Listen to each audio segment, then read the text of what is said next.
محمد مصطفیٰ صلی اللہ علیہ وسلم کو انا اعطیناکل کوثر کی صورت میں اللہ تبارک تعالیٰ نے قرآن پاک میں عطا فرمائی اور ایک ایسی بیٹی عطا فرمائی کہ جس کو شان کوثر عطا فرمائی اور فرمایا قیامت تک جتنے بھی سادات ہوں گے وہ سیدہ کی اولاد ہوں گے، وہ ہر جگہ خیر و برکت لیے ہوئے ہوں گے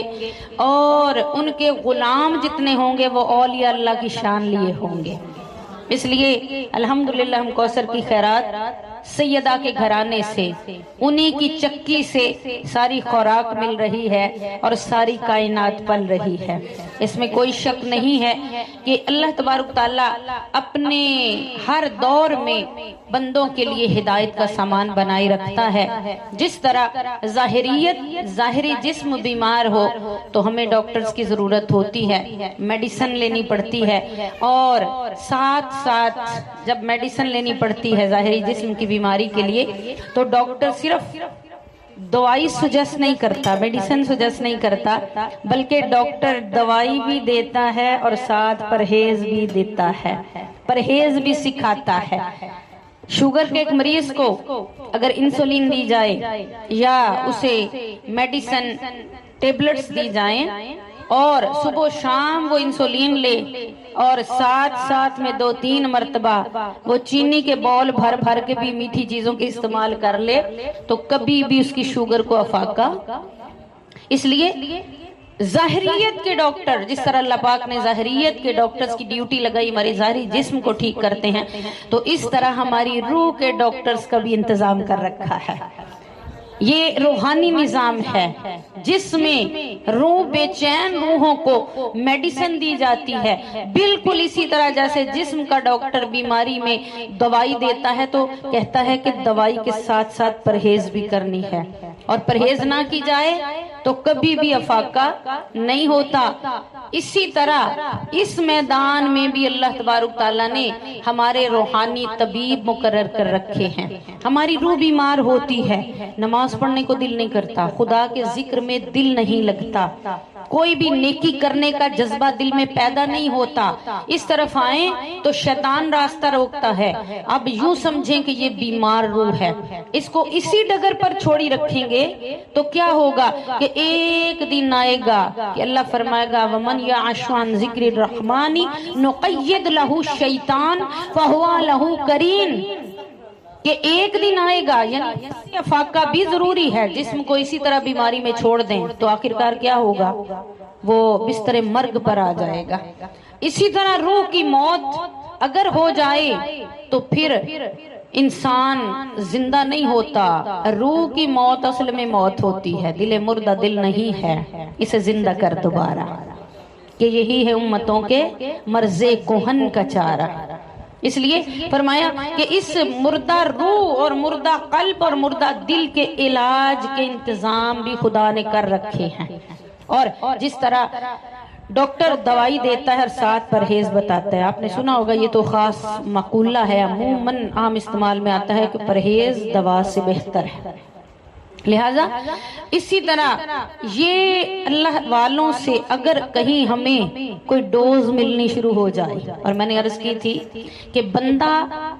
اللہ سے محبت پہلے نہیں کرتا، اللہ کا بندہ اللہ پہلے اس سے محبت کرتا ہے،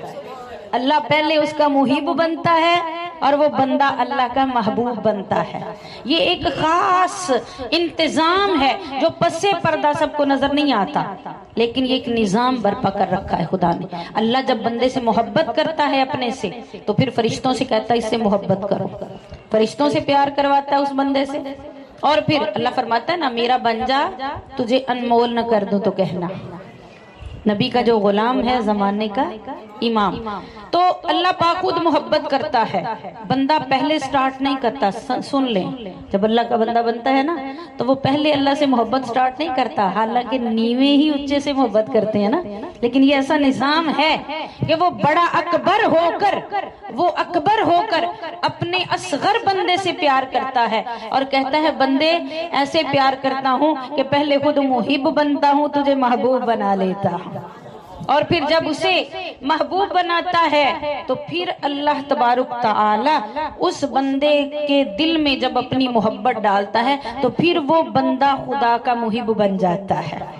اب دونوں طرف سے رابطہ، وہ ہے نا کہ الفت میں جب مزہ ہے کہ ہوں وہ بھی بے قرار، الفت میں جب مزہ ہے کہ ہوں وہ بھی بے قرار، دونوں طرف وہ آگ برابر لگی ہوئی۔ تو پتہ یہ چلا کہ الفت محبت مکمل ہی تب ہوتی ہے جب دونوں طرف سے رابطے ہوں، تو وہاں رب کا رابطہ ہوا، پھر وہ بندہ رب کا محبوب بن جاتا ہے، تو اتنا قیمتی بن جاتا ہے کہ اللہ فرماتا ہے جب میں تمہاری روحانی تربیت کے لیے اس بندے کا کوئی رستہ عطا کر دیتا ہوں تو بندے وہاں سے دوائی بھی لیتا جا اور ساتھ ساتھ پرہیز کا سسٹم بھی چلاتا جا۔ پرہیز کیا ہے اس کا کانسیپٹ میں آپ کو قرآن سے دیتی ہوں۔ اللہ فرماتا ہے الحمدللہ رب العالمین الرحمن الرحیم مالک یوم الدین ایاک نعبد و ایاک نستعین، پھر کہا بول اہدنا الصراط المستقیم، یا اللہ ہمیں سیدھا راستہ عطا فرما دے۔ تو اللہ پاک بندے نے دعا کی تو پوچھا مولا اب سیدھا راستہ بھی بتا دے کون سا ہوتا ہے، اب صرف یہ بتا دیا جائے بھی سیدھے راستے پہ چلو، تو جب کوئی مینشن ہی نہیں ہے، کوئی ڈائریکشن ہی نہیں ہے تو بندے کو پتا کیسے چلے سیدھا راستہ کون سا ہے؟ خود ہی رہنمائی فرما دی، فرمایا صراط الذین انعمت علیہم۔ اب دعا مانگی ہے ہدایت کی تو پھر ہدایت ان لوگوں کے پاس ہے جن پر میں نے اپنے خاص، جن کو بندے بنا رکھا ہے، جن سے میں نے محبت کی ہے، جن کو سیدھے راستے پر جن کو میں نے اپنا انعام دے رکھا ہے، یہ وہ خاص بندے ہیں۔ لہٰذا ان سے محبت، ان کی پیروی، ان کی اتباع کرنا، یاد رکھیں اطاعت خدا کی ہے